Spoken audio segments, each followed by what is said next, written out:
Hi, how have you been? I hope that everybody is having a wonderful week. So, this week we are going to continue to talk about the health scenes. Last week we answered the question by one of the viewers who asked about vegetarian and what the video is about vegetarian and also its relations with Buddhism, and then there's also the vegetarian in relations with karma. um Buddhism is not the only one that's associated with vegetarianism. The other things that are related to being a vegetarian, to offer a vegetarian lifestyle, also includes, like in our modern times, about health concerns. Okay, so this week we are going to continue with this health scenes top. This one, yeah. Okay, so if let's say you would like to share the last week's video about vegetarian, go ahead because it will answer some of the questions in other people's minds. For example, often I'm being asked or I'm assumed to be vegetarian because I'm in Pure Land Buddhism. But it also answers the question whether can anybody go to Amitabha's Pure Land without being a vegetarian. Okay, so that answers the question. So now we continue with this health scenes. So for the past, at least this one is episode 13. So for the past 12 episodes, there was the introduction, and there was also the relationship between health, and also we're talking about the 10 wholesome ways. So in the 10 wholesome ways, we talk about the action, the speech, and the thoughts. So in actions, we talk about no killing, no stealing, no sexual misconduct. In speeches, is no lying, no slandering, no frivolous talk, and also no enticing talks. And then for the last three about thoughts, it is about our inner conduct, which is no greed, no anger, and also no wrong views. Okay, no perverted views. Right. So now we continue. It is said, okay, we come to this part because the previous part was about the 10. So now it said to gain a human form by observing the five precepts, right?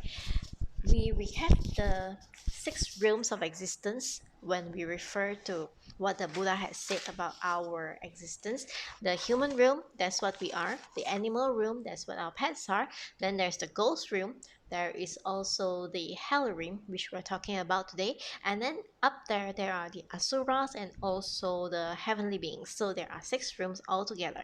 So it is hard to become a human being, right? If you say that no, it's so easy, now we have the IVF, we have all kinds of things that medically people are already able to have children, right? And then the mortality of children has grown lesser, people are getting healthier. There are also ways for medical to help longer lifespan by the humans, right?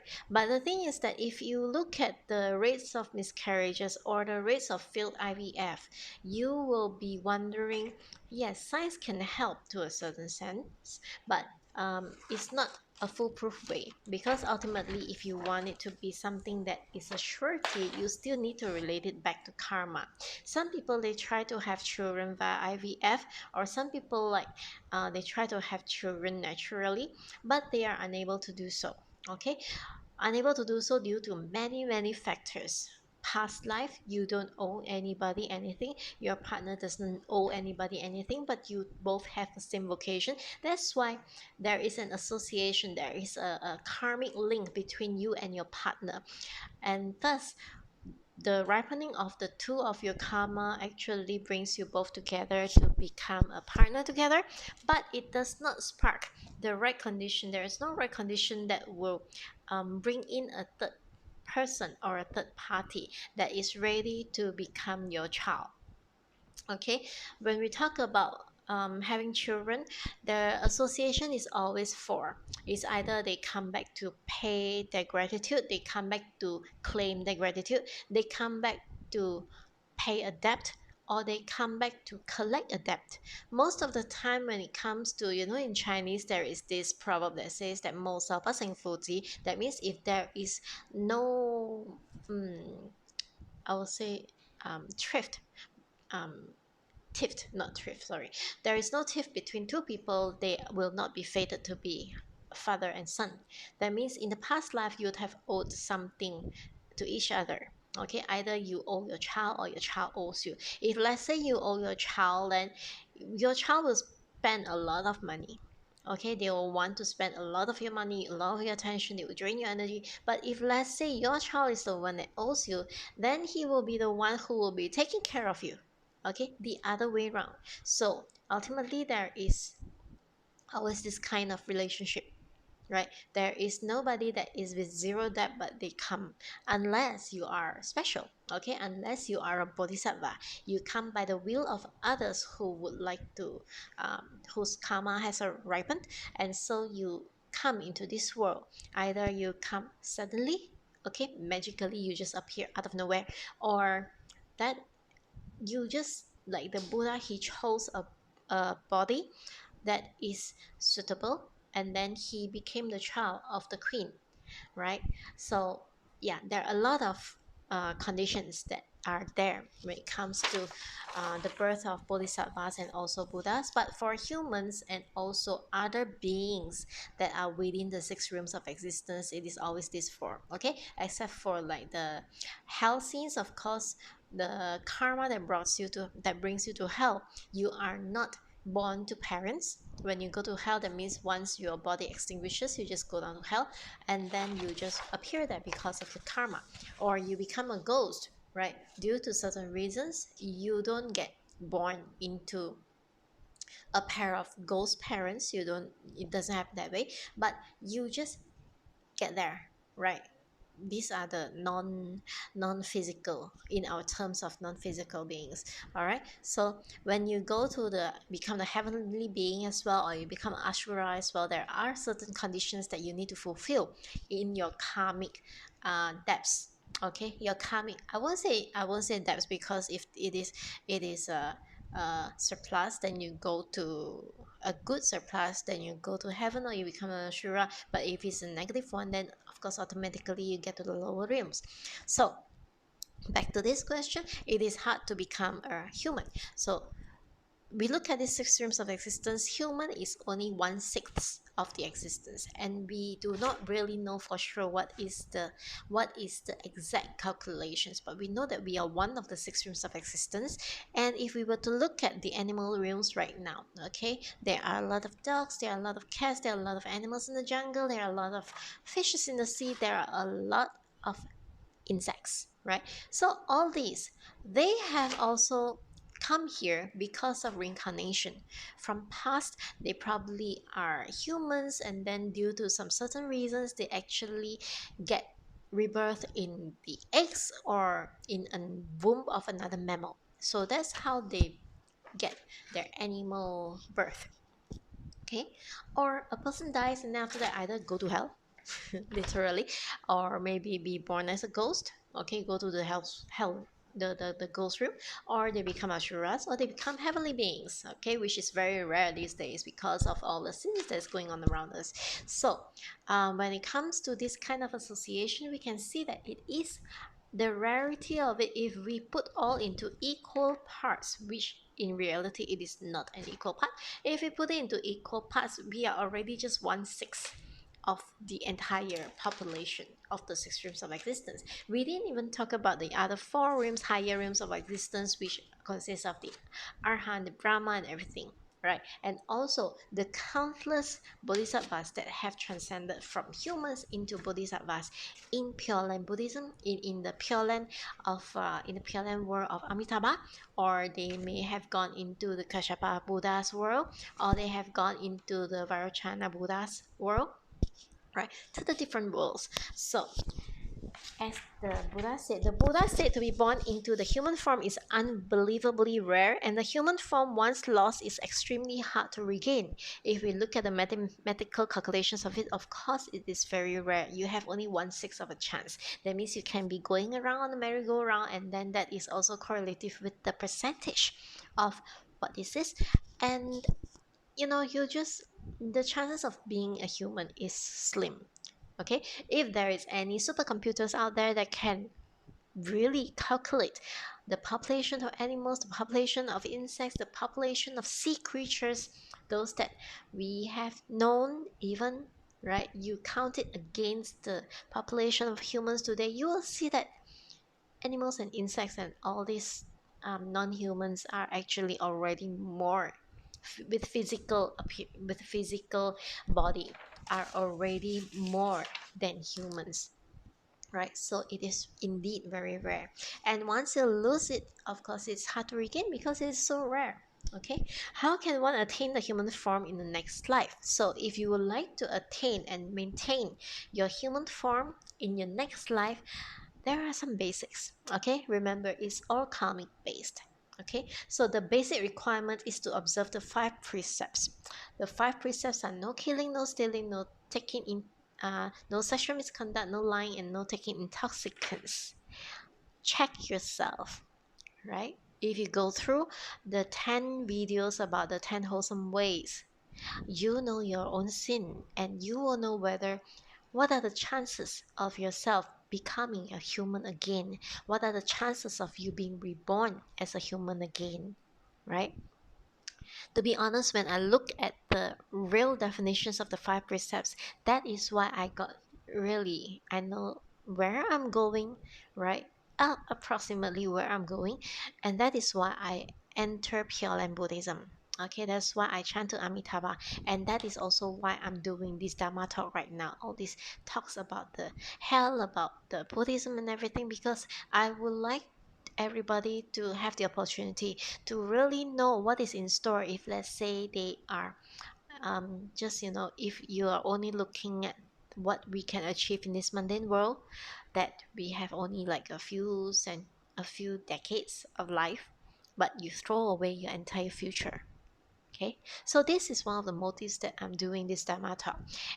I don't need to become something like an influencer, really, people know me, like, some people, they just like that kind of fame. You just walk out there and people are, oh, look at that, this is whoever. Okay, I don't need all that thing. All I need is those of you who have the right karma to be able to click onto this video, into this channel, and to be able to absorb what I'm talking about.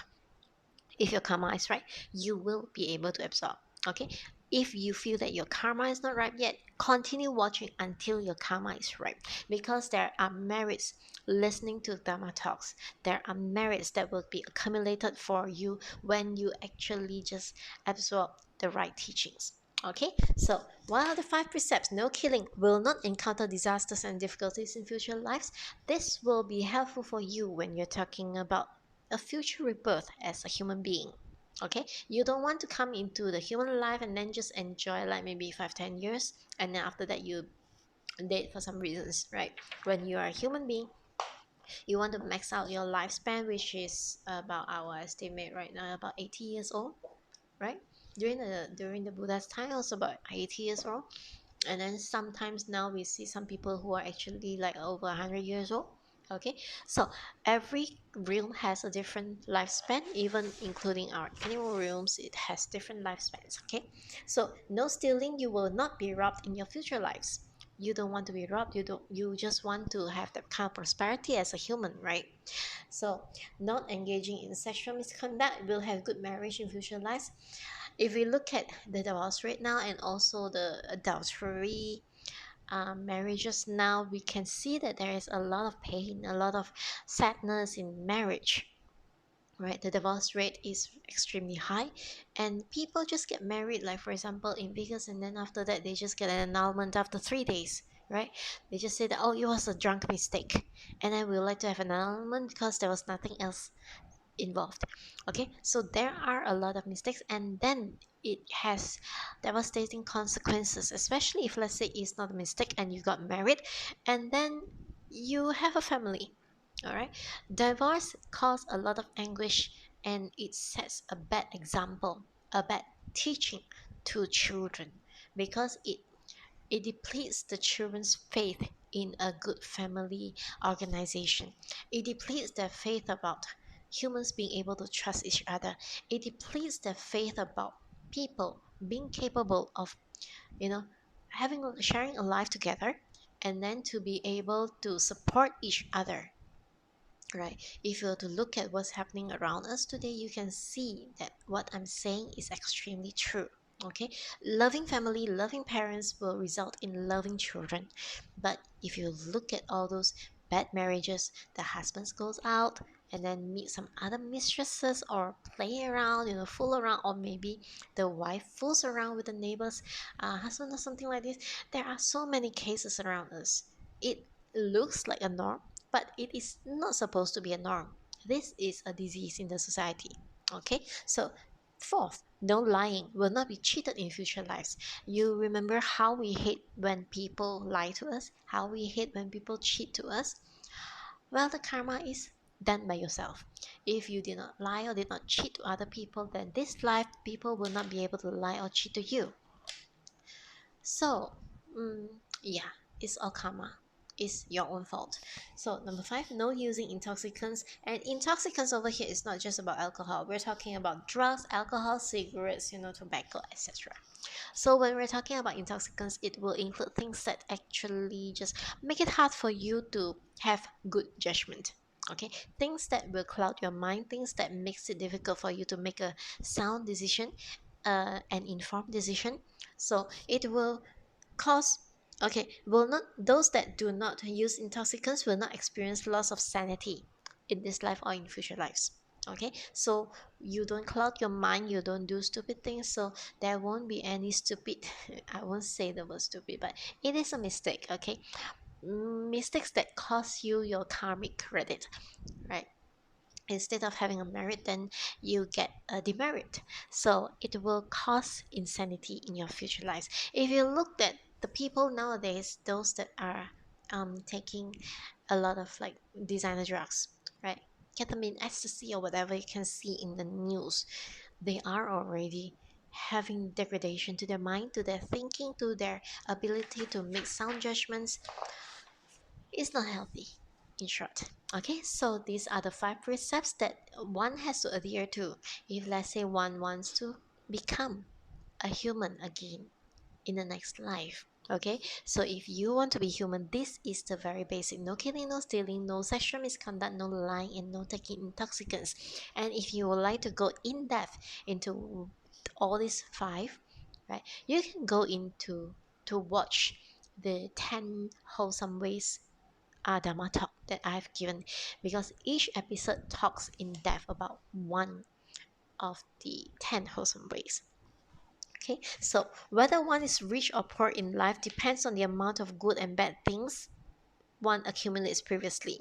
Okay, if you're rich or you're poor, it depends on your past karma. Okay, there is a saying: before half of our lives. Okay, if let's say my lifespan is 80, for example, half of my life will be 40 years old, or some people just generalize it into like 37 years old. Okay, when you look at those fortune tellers, they will say something like 37 years old. So before 37 years old, okay, or before 30 years old, what we experience is actually those that are accumulated from our past lives and also bestowed upon us by our parents' karma. But what are beyond that, after that age, 30 or 37, or whatever age it is, whatever half life you have, okay, beyond that, it is based on what you accumulated during the first half of your life and what you continue to accumulate during your second half of life. Okay, so whether you're rich or you're poor, it also depends highly on your own karma. Why is it that we're always talking about rich and poor? Because these days people are always talking about money. They are interested in money. Okay, if you're interested in morality, in your development of your spiritual well-being, your mental well-being, of course, now you're already doing the right thing by watching this video.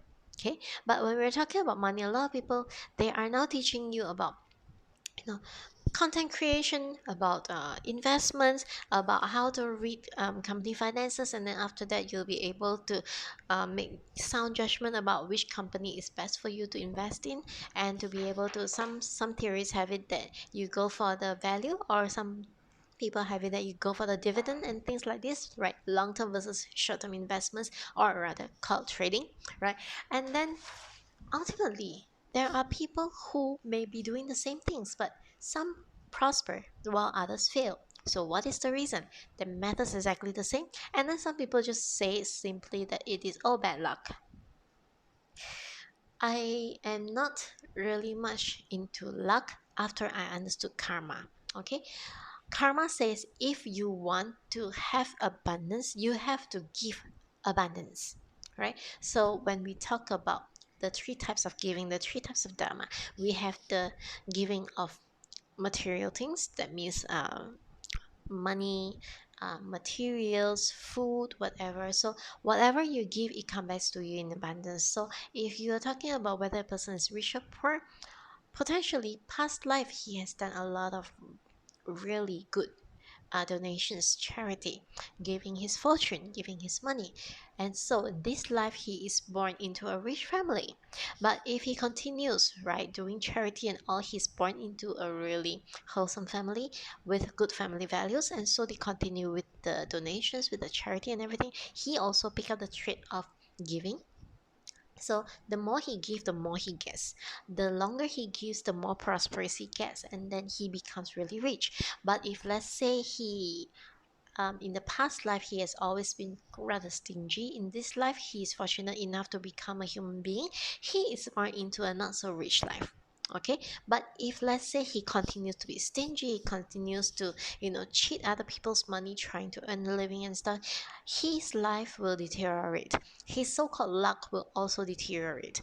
But if let's say he says that, oh, I understand that from the past life I may have been rather stingy, so that's why this life I don't have the karmic conditions to get money, to get riches that way, so I will start doing charity. $1 a day, $1 a month, whatever it comes from your heart, your sincerity of it, you just give. Okay, last time I started with $1 in the a fast food chains donation box. $1. So every day I go there, I spend on myself $1 less, and I put the $1 into the charity box, and it does reap good returns. Okay, trust me on this. I am one of the living examples. Okay, so um, there was also some other stories, like for example Saka King. Okay, Saka King is the top of the heavenly beings, and in some texts it's also said that he is also the one of the monks actually interpreted it as one of the god that people are talking about. Okay, Saka King, before he was Saka King, he was a human. So as a human, he was in this place, all right, in this, I will just call it as a town. Okay, so he has seen how travelers travel around town, and then the roads were bumpy, they were like all grasslands, all dry, you know, just ground. So he gathered people around with him, and they supported with money and manpower to pave the roads, and also to build uh, places for water pitchers.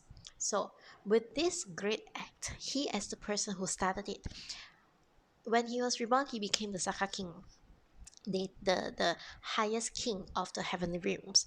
And then those that were helping him, okay, together with him, they were doing all these good things, they too were reborn in the heavenly realms. Okay, so it takes a lot of sincerity. It may not be a superhuman feat, because you see in this example, it is a collective work by itself. It's not a one superhuman feat, but they did well. Okay, so they earn their spots in the heavens to use up their good karma, okay, to enjoy their good karma. All right, so that's how they enter and become the heavenly beings. Okay, so rich or poor, it is all your own doing, right? Okay, there is a saying that to know what we did in our previous lives, we only need to know what we have in our present lives. What do you have in your present life? Do you have good marriage or bad marriage? Do you have people who are sincere to you or who lie to you, like all the time? Or do you have riches? Do you earn money easily, or do you easily lose money?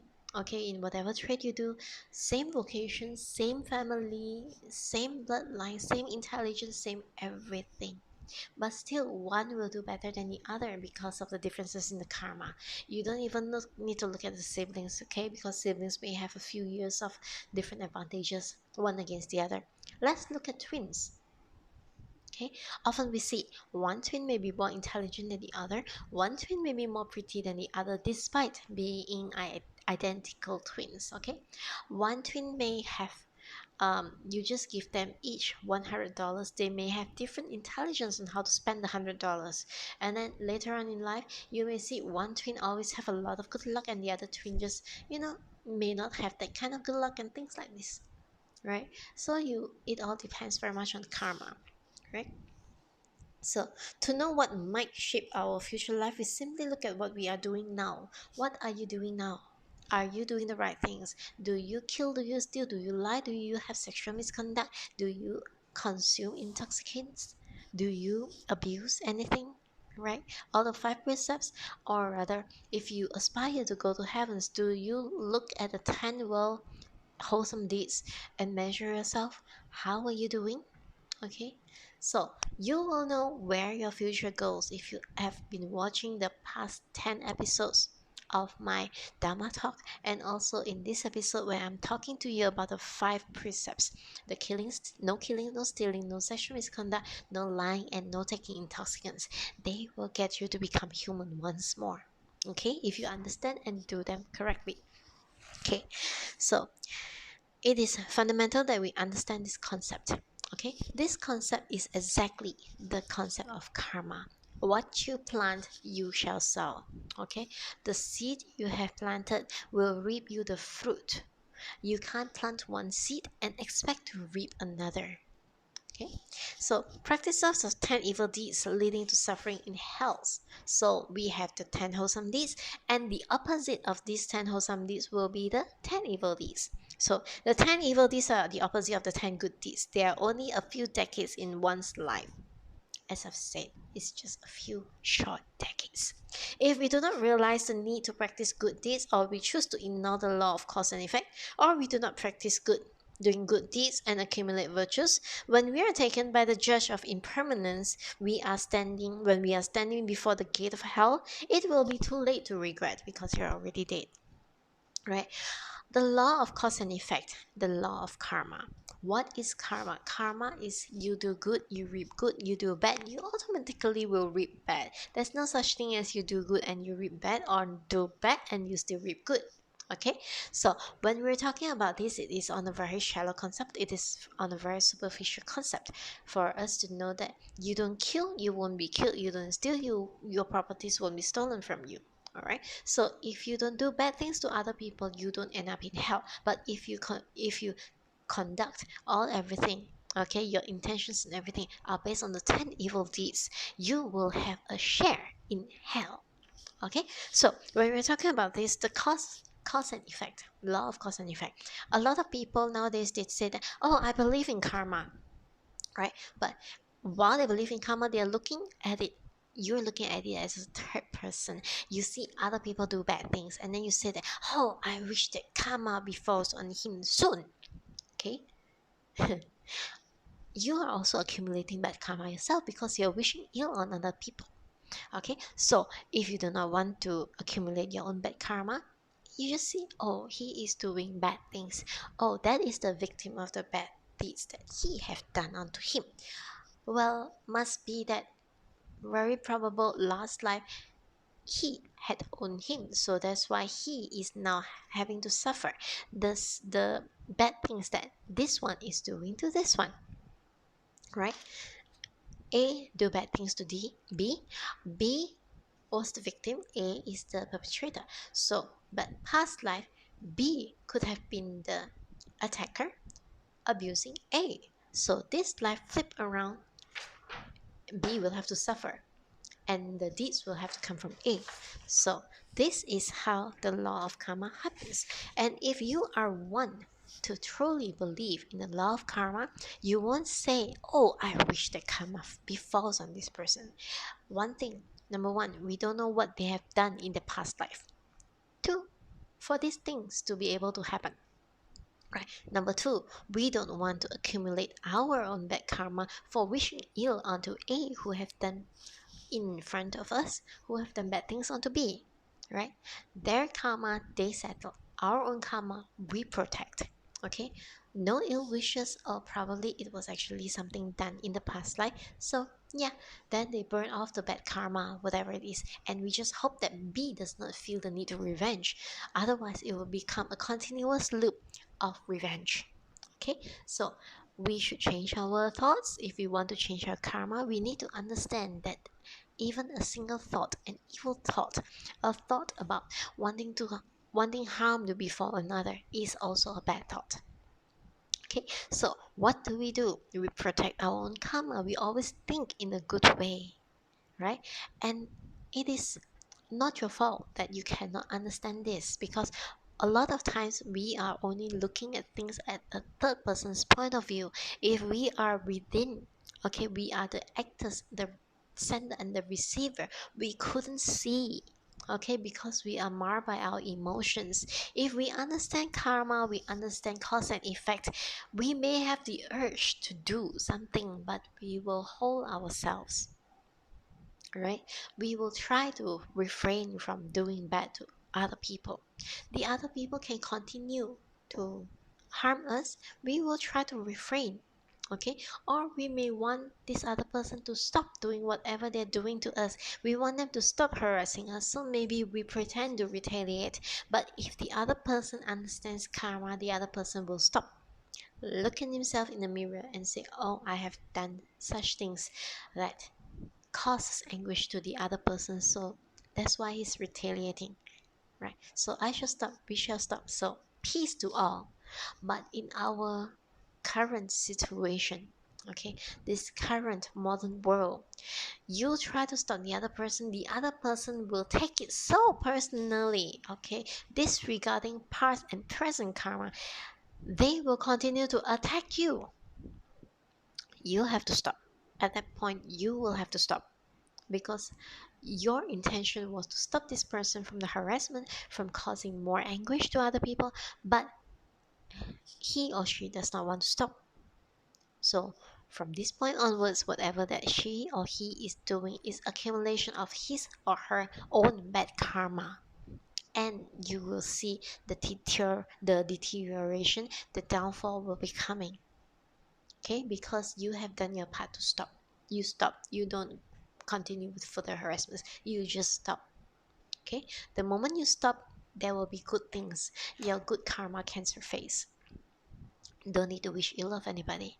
Okay, let karma do his job. Your job is to protect your own karma, to make sure that you don't accumulate bad ones. You want good ones. Okay, so coming back to even more, the the karma is hard to understand. Okay, and especially not just as humans, even bodhisattvas, all right, people who have accumulated aeons of excellent karma, they may not be able to understand karma exactly. They say they believe, just like you, they say they believe, but it is not to the utmost belief, because if the utmost belief, they will only do one thing, okay. The one thing that bodhisattvas are trying to achieve is to achieve Buddhahood. They want to become a Buddha. So how do you become a Buddha? You look at the Buddhas and you see how they become a Buddhas. Okay, so when we look at Buddhas, if you understand karma, you look at Amitabha, right? You look at Amitabha. Amitabha in the sutras have said that you chant Amitabha, which is actually Amitabha, is actually not Amitabha's name. Okay, it's not a really name, but Amitabha represents our innermost, the ultimate light inside us. Because remember, in all my Dhamma talks, I have said, well, almost all, maybe I can't remember.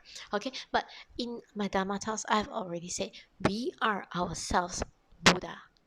But now we are deluded Buddhas. We are being put into a lot of ignorance. We have gone through a lot of education and everything, so we have learned the wrong things, and there are a lot of layers like onions, right? Peel off layer by layer, get rid of everything, and you will come to the main seed. That means single bulb. That is what we are. That is the Buddha seed. Okay, so to become a Buddha, you have to learn to become a Buddha. Okay, what is the fastest way to become a Buddha? You chant Amitabha. You just chant Amitabha, Amitabha, Amitabha continuously whenever you are free. or before you eat, before you sleep, before you start work, before anything, you just chant 10 times. Okay, or when you are so free, you have nothing to do, you're just exercising, maybe instead of thinking about what to eat next in your diet, or you can just think of, when you're jogging, you know your path so well, you just go Amitabha, Amitabha along with your jogging. Just clear your mind of everything. It helps. Okay, so to become a Buddha, you have to think yourself into a Buddha, because in the Dhamma Sutra is the Vajra, that means it's the principle of the Dhamma. Okay, it says that 一切有为法. No, not this one. 一切有为法，如梦幻泡影. That one is about everything that is with a form is actually illusions. Okay, what we're talking about is just a forward phrase. No, 6 word phrase, sorry. 一切法从心想生. That means every single Dharma is formed by our heart. Okay, that means, in other words, every single thing that we experience now is formed by what we think. So if we want to become the Buddha, we think of becoming the Buddha. It's like one of your motivational get rich positive thinking thing. You want to be rich, you have to visualize, you have to have your mental practices to become rich, right? So if you want to become the Buddha, you think of becoming Buddha. So what is the easiest way to think of becoming a Buddha? Chanting Amitabha. Okay, that is the shortcut. But a lot of bodhisattvas, they cannot believe this, because they don't think that becoming Buddha can be that simple, right? They overcomplicate things, right? Like now we always say overthinking, right? They overcomplicate things. They think that they need to have aeons of practices, 5 aeons, 10 aeons, and then how many more lifetimes, right? Spending out all their bad karmas, then only they deserve to become a Buddha. No, if the moment they understood karma very clearly, they will skip all these things and go straight to Amitabha's Pure Land, because when they are there, they will immediately, very quickly, they will be able to achieve Buddhahood, because that path to Buddhahood is personally taught to them in Pure Land by Amitabha himself. Okay, that is the university that we should all go to. We should all aspire to go there. Then the moment that we have become enlightened, we become Buddhas ourselves, we come back and do more good things to humanity, right? To guide other people to become Buddhas. Okay? So, so, okay. When we are taken by the judge of impermanence, understand judge of impermanence. What is impermanent? Our lifespan here is impermanent. Okay? Our lives are just a few decades short, right? Nothing is permanent in this world except for the law of cause and effect. Okay, we we are born. Okay, that's birth. We grow old. We have disease. We die. Okay, 生老病死，生老病死。Okay, so and then we get rebirth again after our death. Immediately upon death, we will be ported to another existence. It can be with a form or without a form. Ghost realm, Asura's realm, heavenly beings realm, without a physical form. Okay, so that is how it is. Right? Too late to regret now. The judge is here to try us. So it's like waking up from a dream. All actions done in one's life will be judged after one's death. Judging as in directly, you will know where you will be going to. Judging as in your karma will automatically, upon extinguishing this piece of physical existence, this piece of flesh. Okay, the moment my heart stopped beating, your heart stopped beating, your very soul, this thing that we call soul, the energy source, will go into a different existence. Okay, it's like when, if let's say your rice cooker or your fan becomes spoiled, okay, the electricity does not die, it just goes into another electrical device, right? So that's how it is. Okay, that is the judging. So you look back at yourself, you judge yourself first, please, before the day comes when you are judged by your karma. Okay, because that will be too late for regrets.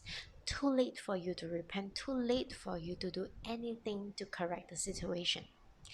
If you are fortunate enough to watch my video today, you know that you have to karma to change your own life. Your karma is ripe. That's why you are watching this video right up to this, what, 40 minutes?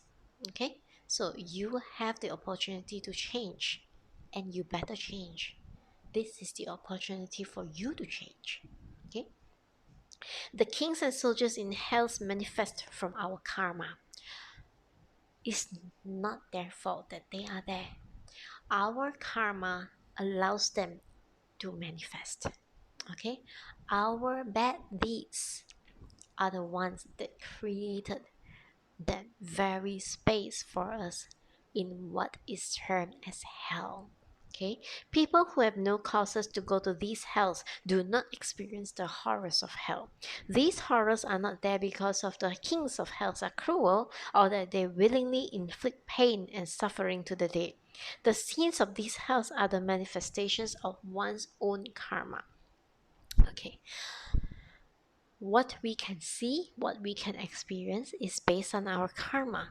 Okay, it is like, if let's say you look at me, I am very fortunate. Okay, I'm a walking example of someone who do not see.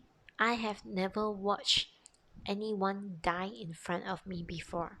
Okay, it's either the person is already dead, right? But never once is there a person who dies in front of me right before my eyes. Okay, the past karma that I have and the present karma that I have do not allow me to see this horror of somebody dying in front of me, of somebody dying before my eyes.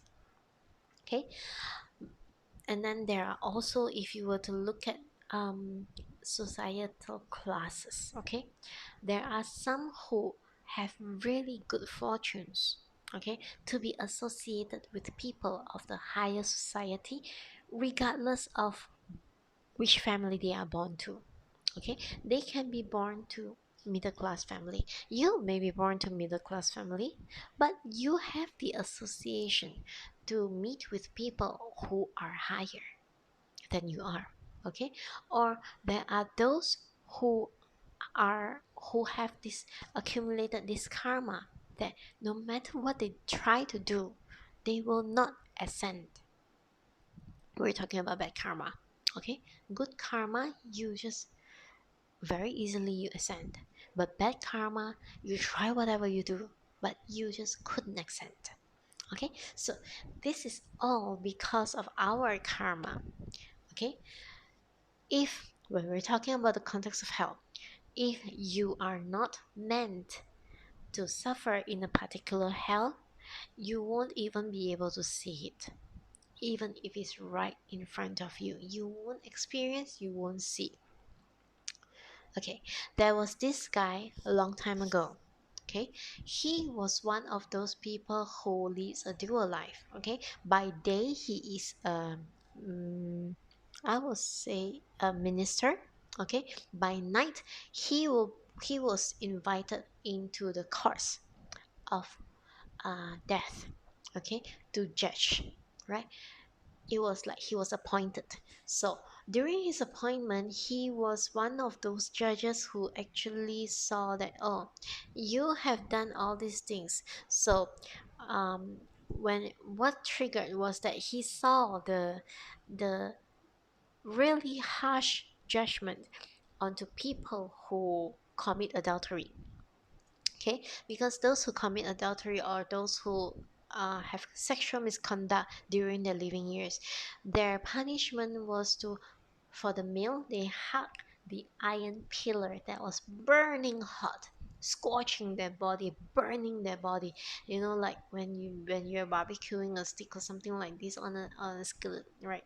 The skin will just stick onto your iron skillet, and then it's actually, you imagine it being on a human, right? It is really painful. It is really inhumane. Okay, and then for the ladies, They don't have the iron pillars, but they are on the flat iron bed that is also scorching hot. So they are like flipping burgers. And so he talked to the king of hells, King Yama. Can you abolish that punishment because it is so cruel? He said. King Yama looked at him and said, why don't I show you that realm of hell? Okay? He said, okay, I would like to see it. It is so cruel. Say, we will show you tonight. Okay?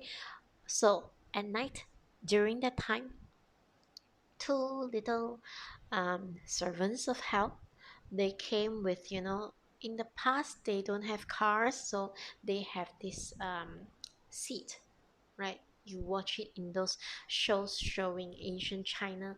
So they have this seat, the like a chair. Okay, so the little servants, they were holding this chair ready to bring him to that hell. Okay, so when they escorted him, okay, carried him with a chair, they reached this empty space. Okay, white empty space. They stopped. They let him off the chair, and he was looking around. It's empty, right? Say, where are we? I thought that you're showing me that realm of hell where there is the punishment for those who have committed sexual misconduct. One of the little servants tell him, we are here. And then that was when he realized he did not commit the same sin. He did not commit sexual misconduct. The hell was right there in front of him, but he could not even see them because his karma does not manifest that hell to show him. Okay, so that's when he realized it is all karmic based. There was no eager punisher. Okay, the king of hells were not that evil.